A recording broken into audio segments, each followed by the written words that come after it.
Another day, another adventure. Dahil mahaba yung rest hours ko ngayon, kakatapos lang din ng duty ko, ay nag-search ako ng malapit na attraction place dito sa Hamburg. Okay, tara! Sa napaka-solid at sulit na experience ngayong araw. Dito na nga pala ako sa labas ng barko at mag-explore na tayo sa labas.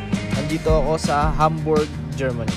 Kung mapapansin nyo, ang weather ay nag-i-snow at nagnyenyebe. So ito sa mga pangarap ko nung bata pa ako na weather, ang makakita at ma-experience ang snow. Kaya ito ay ni-enjoy ko ngayon. Tara!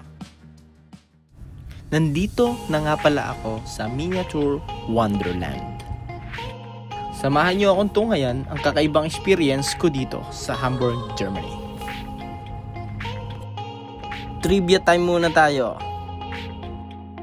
Nasa Guinness Book of Record nga pala din sila.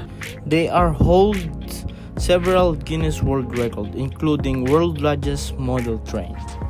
At sa mga pumupunta dito na mga turista ay nasa mahigit 3 oras to see the entire layout of Miniature Wonderland dito sa Hamburg. At isa ito sa mga kinikilalang obra maestra na dahil sa paggawa nila ng sobrang maliliit na bagay. Halina at panoodin nyo ang nakakaliw at excite ng mga kakaibang bagay dito sa loob ng Miniature Wonderland.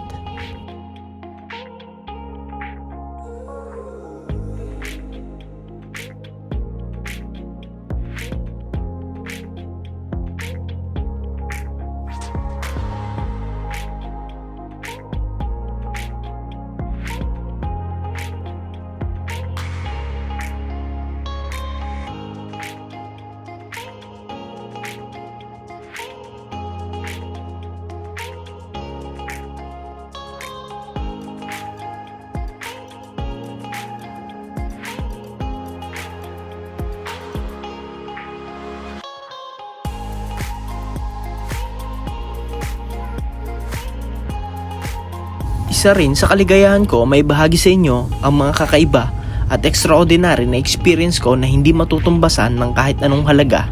Maraming salamat po. Ingatan nawa po tayong lahat at salamat po sa Diyos. Bon voyage!